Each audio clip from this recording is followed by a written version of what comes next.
Salut à toi et bienvenue sur la chaîne de Pyrophysio pour un physique optimal dans un monde de chacal. Chacal. Dans un monde de chacal. De chacal.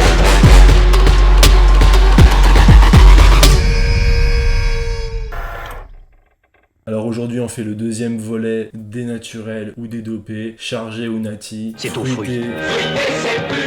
ou sans produit. Je vais donner rapidement mon avis sur des grosses têtes du cinéma d'action, sur des mecs qui ont des physiques incroyables. Tout ce que je vais dire dans cette vidéo est uniquement basé sur mon ressenti personnel et mon doctorat en fruits de la passion, mention anabolisme musculaire. Tu crois que c'est du respect, ça? Tout d'abord, n'hésite pas à liker et à t'abonner si t'aimes et si tu veux, si tu désires cette dose de pyrophysio. On repart sur le lexique. On a nati qui veut dire naturel. On a chargé de bonnes intentions. Picousé, chargé jusqu'à l'os. Fruité. Il boit fruité.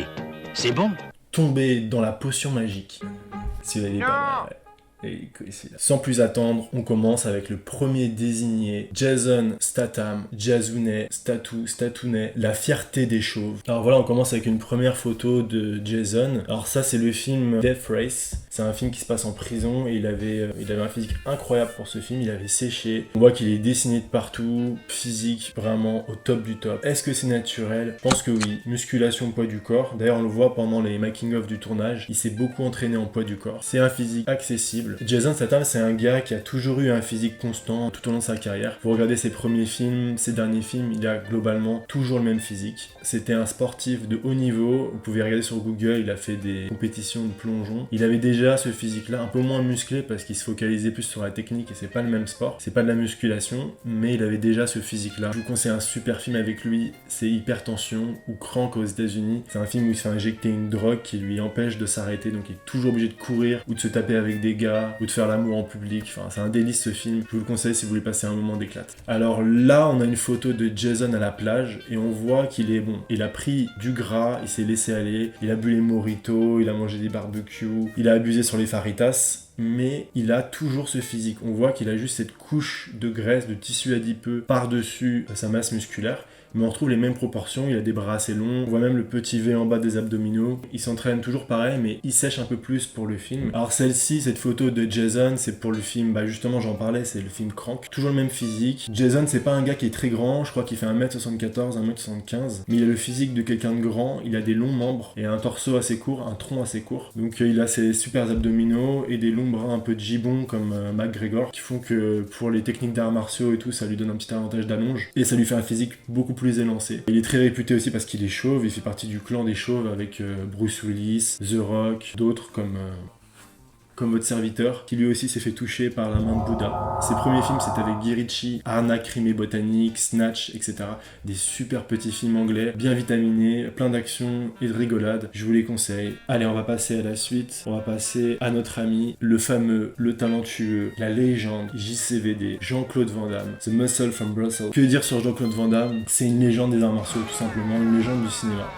Il a mis vraiment la Belgique sur la carte. Première photo, je sais pas quelle année c'est, mais c'est Kickboxer, un de mes films de mon enfance, où il casse des noix de coco, des bambous à coups de tibia. Film mythique, où il avait déjà ce physique à la moitié entre le bodybuilding, parce que Jean-Claude il a fait du bodybuilding, et en même temps cette sèche, cette souplesse des arts martiaux. Donc effectivement, c'est un physique très très impressionnant. Il est volumineux, il est sec. On va continuer à regarder une deuxième photo. Et là directement, c'est une photo de Jean-Claude beaucoup plus âgé. C'est une photo de Jean-Claude, il doit avoir une bonne cinquantaine d'années, voire plus. Et on voit qu'il a toujours ces mêmes proportions, ce physique similaire. Donc en vieillissant, on a tendance à perdre de la masse musculaire, c'est ce qu'on appelle la sénescence, l'amyotrophie. Malgré tout, on voit que Jean-Claude, il a toujours un physique vraiment sec, vraiment dessiné. Moi, je pense qu'à une époque, il a quand même dû toucher à certains produits. C'était un gars, Jean-Claude, qui a beaucoup abusé de la cocaïne, entre autres. Des milieux de carrière comme ça, Street Fighter, certains films qu'il a fait où il était vraiment énorme, il était vraiment buff. Et on pouvait penser qu'il était sous stéroïdes. Maintenant, c'est quand même un physique qui reste atteignable dans sa période naturelle. Et finalement, Finalement, il n'y a pas de grosse différence entre les deux, à part vraiment ce volume, ce côté buff qu'il avait sur ces films-là. Pour moi, c'est quelque chose qui est atteignable naturellement. Il nous l'a prouvé de toute façon toute sa carrière, il nous le prouve maintenant à son âge avancé. Il a toujours un physique incroyable, comme on peut le voir sur cette dernière photo, où vraiment là aussi c'est sèche, cette morphologie, puis c'est cette génétique. On a tous une génétique différente, et Jean-Claude en avait une qui était superbe pour la musculation, pour le fitness. Donc Jean-Claude, on t'aime, continue de nous faire rêver. Arrête de jouer dans des films qui sont complètement pourraves, et sors-nous des vraies scènes de baston comme tu faisais à l'ancienne. C'est fort possible qu'il n'ait pas pris de produit. On l'exempte. Jean-Claude, on est innocent de tout. Tu peux faire ce que tu veux. Prends tout ce que tu veux. Et je vous conseille de voir les films qu'il a fait avec Ringo Lam, le réalisateur chinois, qui avait fait City on Fire. Vous avez des films en prison, In Hell, il y a Répliquant qu'il a fait avec lui aussi. C'est des super films avec des petits budgets, mais avec plein d'inventivité. Puis Jean-Claude, il est au top, hyper charismatique. Et il est bien mis en scène pour une fois, bien cadré. Ils le mettent vraiment en valeur. Et c'est pas un film qui les ridiculise. On va passer au dernier choisi. Et il s'agit de la légende totale de Bruce Lee. Et là, voilà, photo mythique de Bruce Lee avec les marques de la griffe de son ennemi qui avait une prothèse à la place de la main. On voit qu'il a un physique ultra sec. Bruce Lee était célèbre pour ça, pour son physique. C'était pas du tout un gars volumineux, il soulevait pas de la fonte, c'était que du poids du corps. Il faisait des pompes sur 2 doigts, il se butait aux arts martiaux, au Jeet Kune Do. C'était un maître d'arts martiaux et c'était aussi un mec qui était ultra charismatique. Le plus fort à retenir de Bruce Lee, au-delà de son physique et de ses performances, c'était vraiment son charisme. Voilà, deuxième photo, ultra dessinée.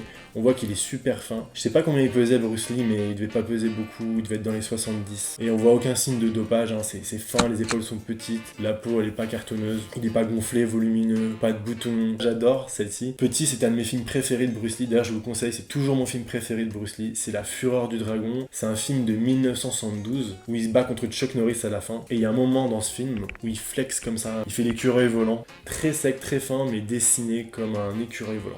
Voilà, cette dernière photo, elle est pas mal aussi, c'est Bruce Lee qui est plus relâché. On voit que sur les photos que je vous montre, c'est toujours des photos où il flex, où les stars du cinéma flex sont mis en valeur. Et là, on est sur une photo où on peut les voir un peu plus relâchés. Et on voit dans la vie de tous les jours ce que ça peut donner. Il est peut-être plus détendu, il est au repos. Et là, tout de suite, on voit le physique naturel. On voit pourquoi il est naturel. Il n'est pas non plus énorme, les épaules, les bras, les pecs, tout. C'est quelque chose d'assez atteignable, c'est quelque chose d'assez lambda au final. Et les arts martiaux, dans tous les cas, si vous pratiquez uniquement les arts martiaux et un peu de poids du corps, vous n'aurez jamais un physique ultra volumineux. Alors j'aimerais revenir sur un point important, c'est le fait de ne pas se comparer aux stars du cinéma. Faut vous dire que ces mecs-là, ils ont un seul job dans la vie, c'est d'être musclés, c'est d'être secs, c'est de se préparer pendant des mois à un tournage, ils sont prêts à tous les sacrifices pour ça. Faut prendre du recul, c'est un peu comme la violence au cinéma et dans les jeux vidéo, pas le prendre tel quel. Ces mecs-là, ils se préparent, prennent des stéroïdes souvent anabolisants pour avoir des résultats rapides et ils passent d'un tournage à l'autre. Il y a toujours une lumière, le cadrage qui met en valeur le corps. Ils sont déshydratés au maximum pour les scènes où ils filment. Quand vous avez une scène par exemple dans une cuisine torse nu ou dans la salle de bain, eux ils font une sèche pendant une semaine pour pouvoir juste faire cette scène-là. Et vous voyez la scène comme ça à la télé et vous dites mais il est comme ça tous les jours le mec, mais en fait il est pas comme ça du tout tous les jours. Avant de faire une scène, ils font de la congestion musculaire, le sang afflue dans les muscles, dans les veines, et ils ont l'air encore plus volumineux pendant quelques minutes. Dans votre vie, vous avez les enfants à gérer, les courses à faire, le ménage, le travail, vous revenez chez vous, et en plus il faut vous entraîner à côté. C'est très compliqué d'atteindre ce genre de physique quand vous êtes en compétition avec des mecs qui font que ça. Mon avis sur le dopage et le cinéma, quand tu payes un ticket de cinéma, tu payes pour voir quelque chose qui va te faire sortir de ton quotidien. Tu payes pour voir autre chose que la routine. Tu devais payer en plus pour voir des mecs qui ressemblent à ton voisin de palier. Non merci, t'as envie de voir des explosions, t'as envie de voyager, t'as envie de voir des effets spéciaux, du gros budget, de la mise en scène. Et donc ces mecs-là, ils participent à ça. Ils vont se doper, ils vont prendre des produits pour être hors norme. Faut savoir que pour les films, il n'y a pas de contrôle dopage. Les acteurs ne sont pas testés pour savoir s'ils sont dopés ou non. Contrairement au sport de haut niveau, où vous avez des gars qui ne prennent pas forcément ou qui prennent peu et qui sont en compétition avec des mecs chargés à bloc. Donc c'est pas du tout la même philosophie. Au cinéma, il y a ce côté vraiment image, il y a ce côté produit, il y a ce côté aussi artifice. On va tricher avec le spectateur, on va lui faire croire des choses, c'est le principe du cinéma. Donc vous avez aussi ce travail du corps qu'ont les acteurs au cinéma, où on va être énorme pour un film, uniquement pour un film, puis revenir à la réalité. C'est pour ça que souvent vous pouvez regarder sur les photos, il y a des grosses différences. Un qui était très célèbre comme ça, c'est Christian Bale, et qui perdait beaucoup pour un film, puis qui reprenait. Regardez ceux que je vous ai cités aujourd'hui, Jason Statham, Bruce Lee, Jean-Claude Van Damme, ils avaient des physiques, et ils ont des physiques toujours incroyables, paix à son âme Bruce Lee, et ils n'avaient pas besoin de produits. Discipline, alimentation équilibrée, motivation, et surtout tenir dans le temps. C'est la régularité qui va vous donner des résultats. Je dis pas que c'est facile, c'est très difficile, il faut beaucoup de détermination et puis surtout ça doit être une passion. Je pense que quand vous avez ce type de physique, comme Statham, comme Bruce Lee, comme Jean-Claude, c'est des physiques qui sont vraiment liées à la passion qu'ils ont pour leur métier, la passion qu'ils ont à l'entraînement, la passion qu'ils ont à garder, à maintenir, à s'entraîner. C'est une hygiène de vie, comme tout. Si vous êtes régulier et que vous travaillez, vous allez avoir des résultats. Voilà, c'est tout pour aujourd'hui. J'espère que ça vous a plu. Finalement, on n'avait pas beaucoup de dopés, mais peut-être que la prochaine fois, on pourra en pêcher des plus lourds. Bah écoutez, likez, partagez, abonnez-vous si ça vous a plu, et on se voit la prochaine fois. Pyro Physio, see you next time. C'était tellement passionnant que je n'ai oublié de boire mon traditionnel physio café.